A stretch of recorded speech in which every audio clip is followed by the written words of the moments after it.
crianças, tudo bem com vocês? Prontos para mais uma aula do ensino religioso? Como vocês estão? Bem? Assistindo a todas as aulas todos os dias? Acompanhando?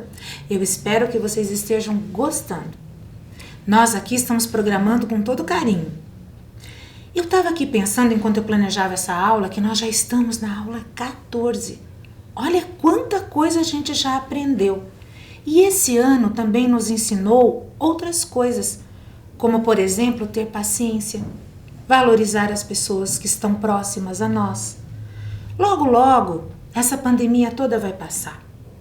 E quando nós lembrarmos desse ano, nós vamos estar atentos a tudo e a todos os ensinamentos que ele trouxe para nós.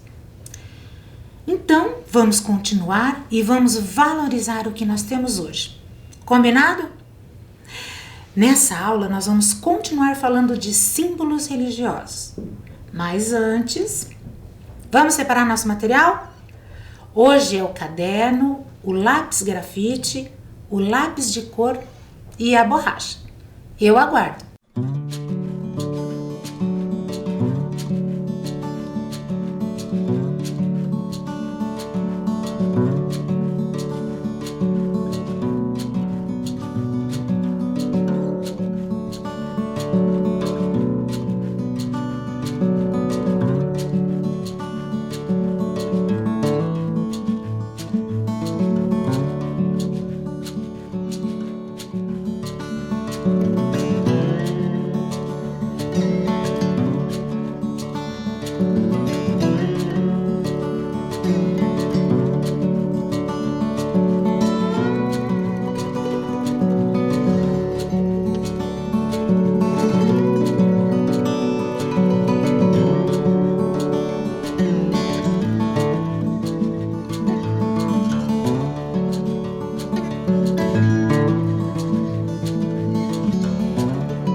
Agora, com tudo pronto, vamos escrever os dados de hoje?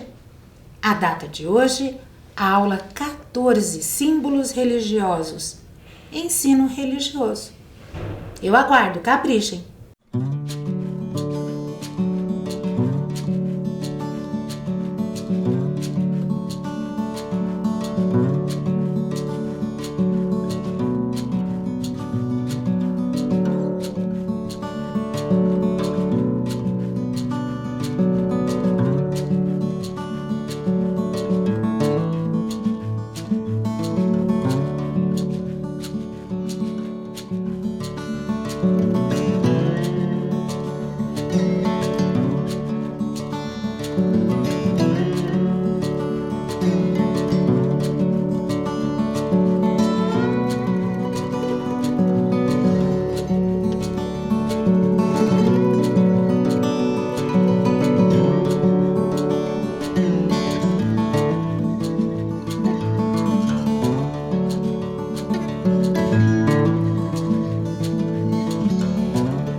Mas antes, como nós fizemos nas aulas anteriores, eu quero contar uma história para vocês. Mais uma desse livro que eu já apresentei, que é o livro As 14 Pérolas Budistas, do Ilan Breman. Hoje eu vou contar a história de um homem que era muito, muito, muito rico.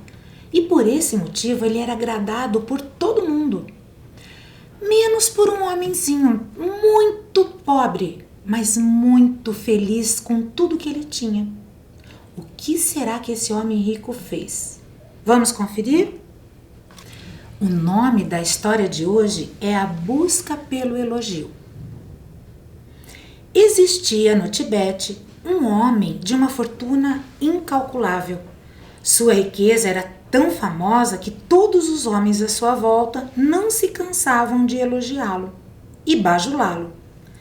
Rei, rainhas, príncipes, nobres, artesãos, monges de todos os cantos do país vinham conhecer e aproximar-se do homem mais poderoso do Tibete. Todos menos um homem. Era um ermitão com aspecto de mendigo que tinha alcançado uma paz interior única. Tal sujeito nem sabia da existência do homem mais rico do país. Ao descobrir que havia um ser humano que não o conhecia, o poderoso homem rico mandou imediatamente que o buscassem. Assim que o ermitão ficou na frente do homem rico, este disse: "Bom, vejo que agora o senhor me conhece." "Eu nunca vi o senhor na vida", disse o ermitão com um ar sereno. "Eu sou o homem mais rico do Tibete. E eu sou o homem mais pobre. E daí?" "O senhor não vai me elogiar? Todos me elogiam!" chegou a gritar o homem rico. "Eu não vejo razão nenhuma para elogiá-lo", disse o ermitão. O homem rico não podia acreditar no que estava ouvindo. Que insolência! Nunca alguém havia falado com ele desse jeito. Porém, o poderoso homem respirou fundo e respondeu: "Não vejo razão nenhuma para elogiá-lo", disse o ermitão. O homem rico não podia acreditar no que estava ouvindo. Que insolência! Nunca alguém havia falado com ele daquele jeito. Porém, o poderoso homem respirou fundo e pensou: todos têm um preço. "Se eu lhe desse 20% da minha fortuna, o senhor me elogiaria?" O ermitão pensou um pouco e respondeu: "Eu acho que o senhor está me oferecendo é um pouco desproporcional à sua fortuna. Por isso, eu não o elogiaria." O homem rico estava feliz com a resposta. "Ahá, todos têm um preço", pensou ele, achando que tinha razão. "Então, se eu lhe desse metade da minha fortuna, o senhor me elogiaria?" "Nesse caso, não haveria necessidade nenhuma de elogiá-lo, já que estaríamos em igualdade de condições." O homem rico ficou perdendo a paciência e disse: "Tá bom, e se eu lhe desse toda a minha fortuna, o senhor finalmente me elogiaria?"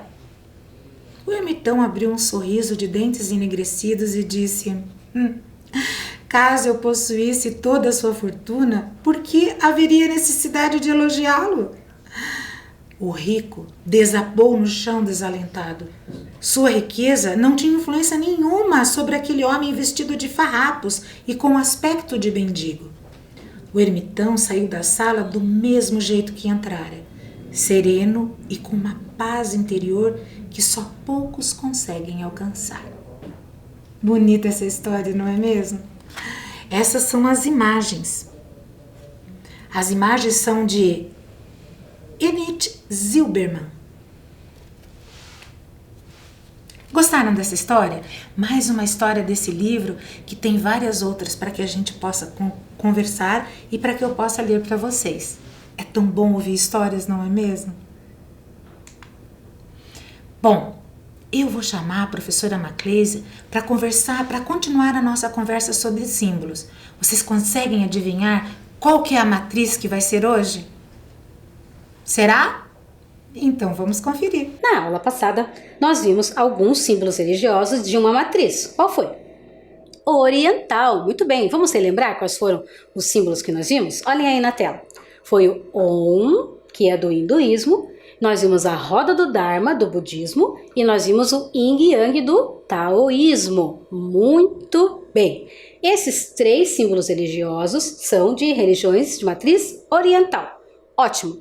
Hoje nós vamos conhecer símbolos religiosos afro-brasileiros e o que eles querem dizer.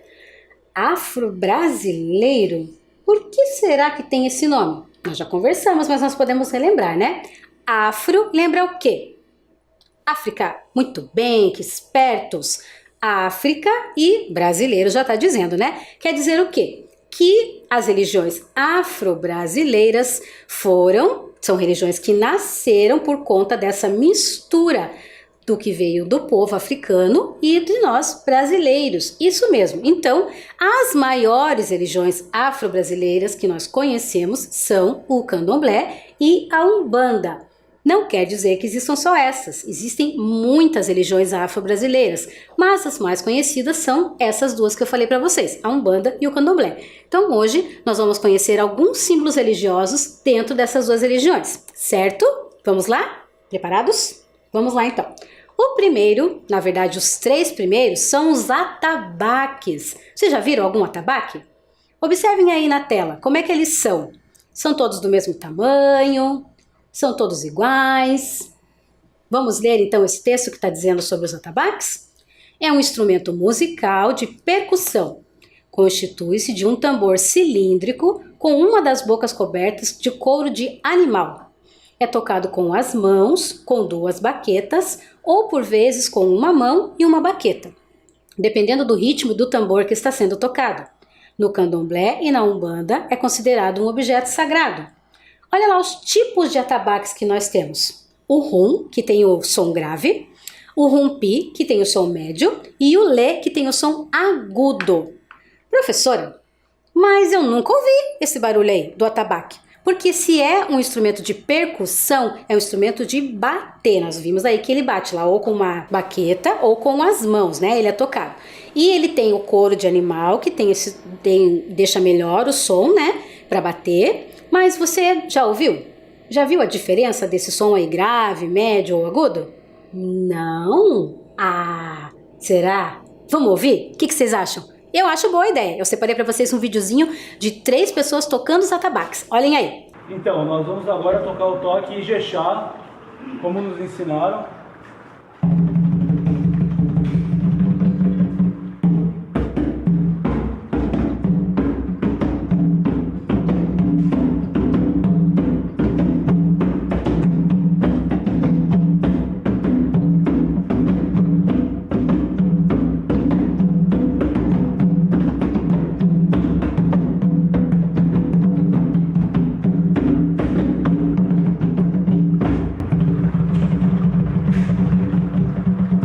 Vamos tocar agora o toque Angola, que é muito utilizado em Preto Velho e lembra o samba brasileiro.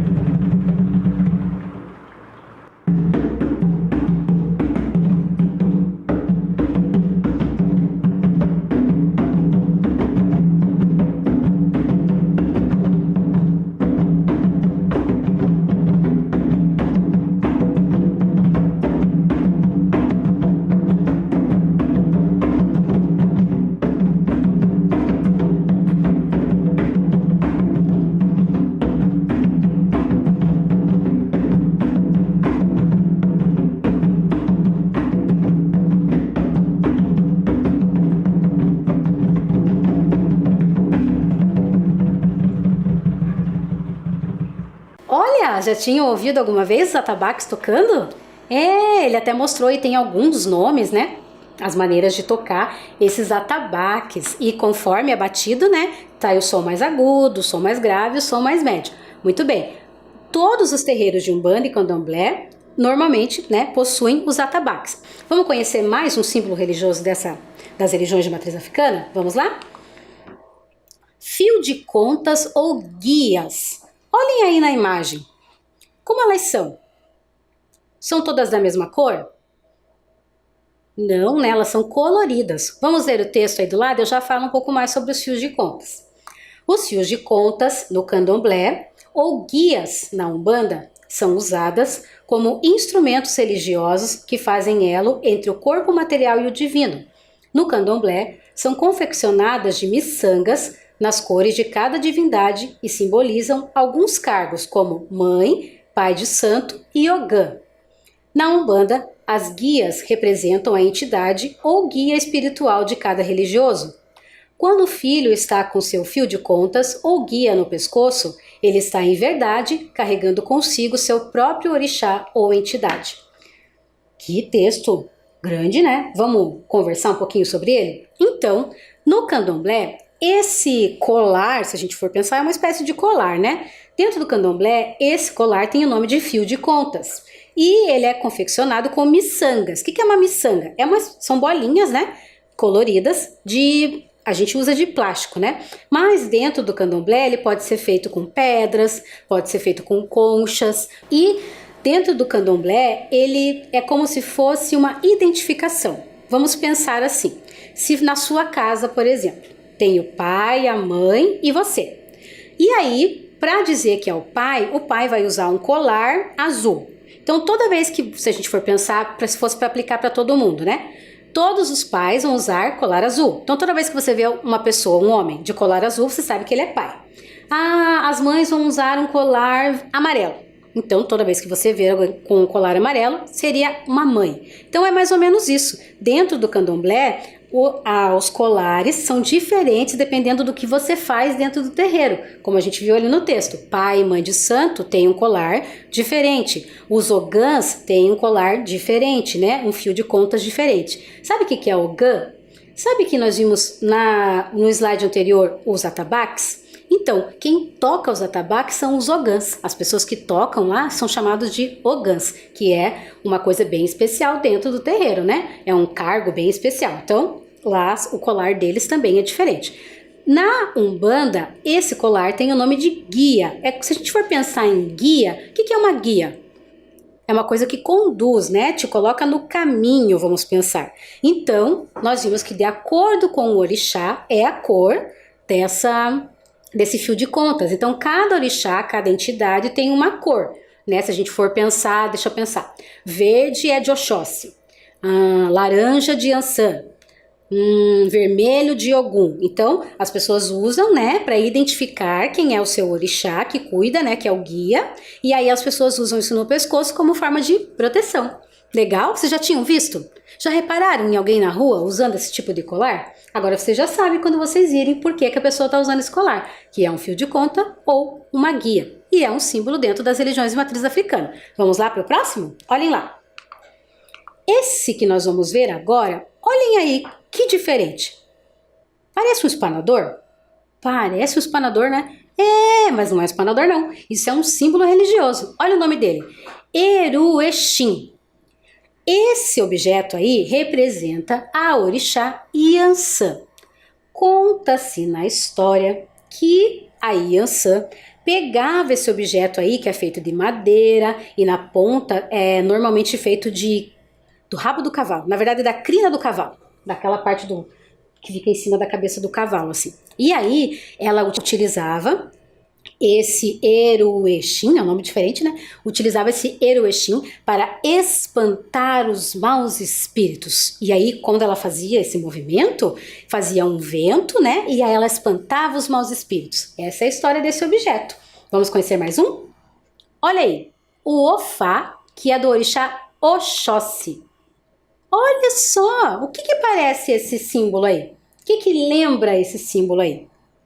Isso mesmo, um arco e uma flecha.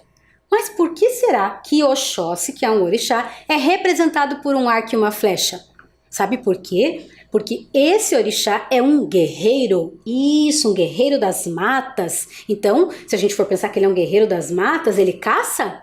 Sim, Oxóssi é um caçador, por isso que ele usa um arco e flecha. E é por isso que esse símbolo representa o orixá Oxóssi. Tem mais um, vamos ver? O que parece isso aí? Isso, as meninas já disseram aí que parece o quê?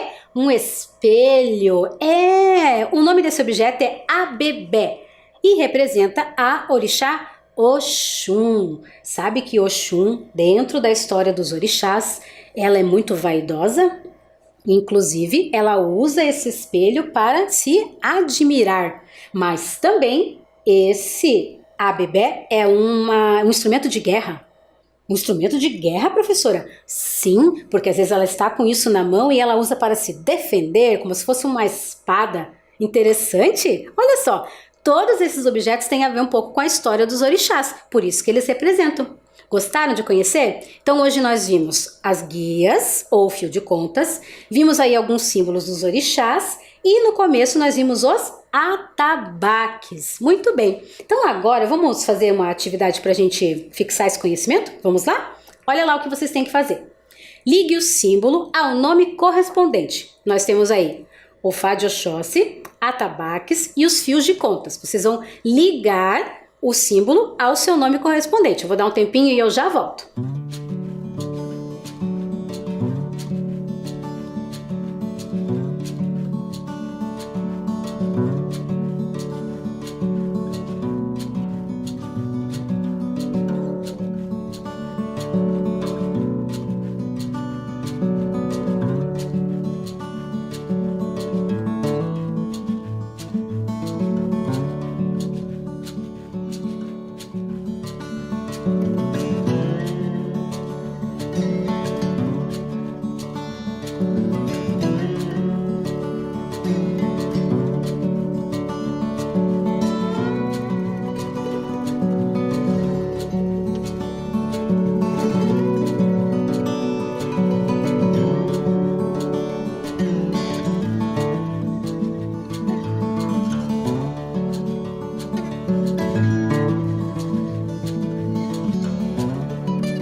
Conseguiram, pessoal? Vamos ver se vocês acertaram? Olha aí na tela. O Fá de Oxóssi, atabaques e o fios de contas. Muito bem! Agora, vocês estão achando que é muita moleza, né, pessoal? Nada de moleza. Hoje nós vamos ter 3 atividades. A nossa próxima atividade vai ser para exercitar a nossa, ó, mãozinha. Olhem aí. Copie os nomes dos símbolos religiosos que conhecemos na aula de hoje. Mas antes de nós copiarmos, eu vou fazer um exercício com vocês, porque eu vou contar um segredo. Ultimamente, em casa, que eu estou trabalhando em casa também, né, por conta da pandemia, e eu só venho aqui para gravar as aulas para vocês. Quando eu estou na minha casa, não é igual no ambiente de trabalho, que eu tenho a mesa certinho, o computador na altura certa para não ficar com dor nas costas, né? E vocês também, quando estão na escola, tem a carteira adequada, tudo certinho. Às vezes, em casa, quem assiste as aulas na TV, às vezes assiste lá no sofá, assiste sentado num lugar que não fica muito confortável, e às vezes porque a gente fica muito tempo fazendo a mesma atividade, dá uma dorzinha nas costas, no pescoço, não dá? Então vamos fazer um alongamento antes de começar a escrever? Vamos lá? Todo mundo, ó, estica bem o braço, muito bem, estica bem as mãos, faz assim, ó, estica a coluna. Muito bem, isso, agora assim, ó, faz como se fosse uma estrela.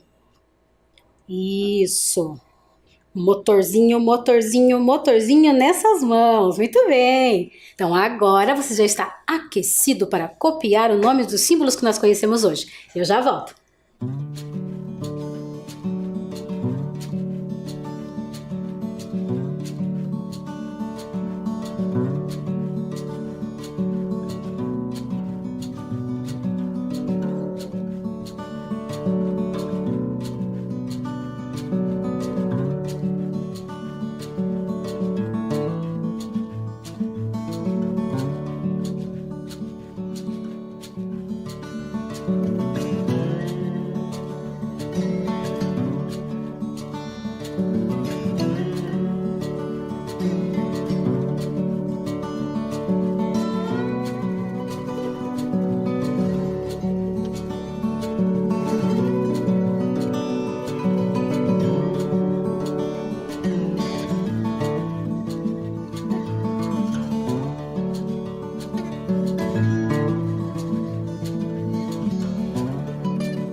E aí, copiaram? Bem facinho, né, pessoal? Deixa eu ver a letra. Isso, tem que fazer exercício um pouco com a mão, né? Gostaram? Eu falei que iam ter quantas atividades? 3. Tá faltando uma. Ah, professora, tem que copiar mais? Não, essa é bem legal. Vamos ver? Olha lá. Encontre na paisagem os símbolos religiosos que você conheceu na aula de hoje. Olhem essa paisagem aí. Essas pessoas estão no momento de gira, que é como é conhecido o momento de culto lá nas religiões de Candomblé e de Umbanda. Eles estão vestidos de que cor? Branco.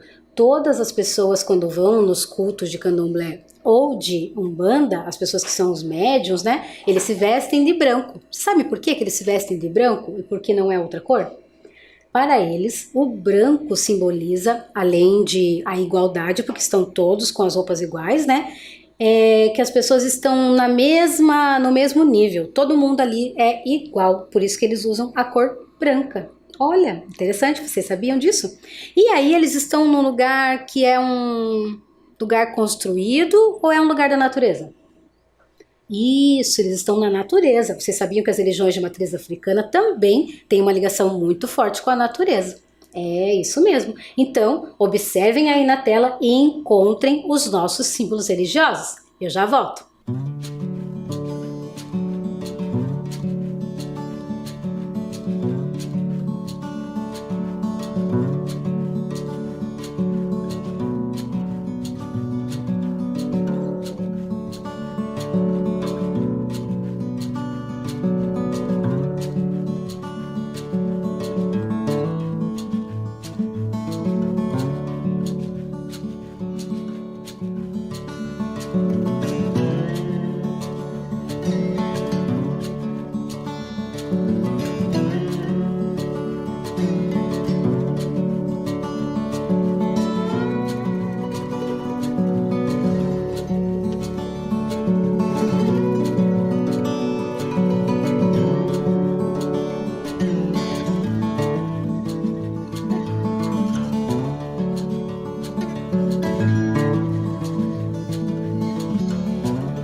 Encontraram? Ah, vamos ver se você encontrou. Sabe por que eu tô perguntando se você encontrou? Porque tem um aí que nós vimos, um símbolo religioso, que tá bem escondido, na verdade. Vocês encontraram? É o primeiro, olha aí. Os atabaques, tá diferente do que eu mostrei pra vocês. Ali os ogãs tocando, lembra que eu falei que as pessoas que tocam os atabaques dentro do terreiro, lá de candomblé ou de umbanda, são chamados ogãs. Está ali, os 3 atabaques. Onde está o outro símbolo? Me digam aí, mostra aí na TV. Isso, muito bem, olha lá o fio de contas, está lá dentro do rio. E o próximo, onde está? Isso, ali embaixo, olha que legal, tá em cima da pedra, o instrumento da orixá Iansã, muito bem. Onde está o próximo? Dou-lhe uma, dou-lhe duas. Olha lá o instrumento, o arco e flecha do Oxóssi. Você conseguiu encontrar? Ou só encontrou agora que eu contei? Ah, que espertinho. E o último, onde está? Me digam. Muito bem, tá lá no pé da cachoeira. Sabem que eu coloquei esse instrumento aí no pé da cachoeira de propósito? Sabem por quê? Vou contar para vocês por quê. Sabem que Oxum é conhecida como a mãe das águas doces? Isso, lá a água normalmente do rio, né, da cachoeira, é água doce. Por isso que eu coloquei a Oxum lá, que é o instrumento da Oxum, lá na cachoeira. Viu? Que legal? Gostaram de conhecer os símbolos religiosos de matriz africana hoje? Existem muitos símbolos de matriz religiosa africana, de matriz ocidental, de matriz oriental e na próxima aula nós vamos conhecer símbolos de matriz indígena. Será que você conhece algum? Será que você usa algum símbolo religioso indígena e nem sabe? Puxa vida, hein? Vamos ficar preparados para a próxima aula, hein? Então não esqueçam, né, pessoal? Lava a mãozinha, usa máscara e, se puder, fica em casa, tá bom? A gente se vê na próxima aula. Aquele abraço, bem apertadinho e um beijão estalado. A gente se vê na próxima semana. Tchau, pessoal!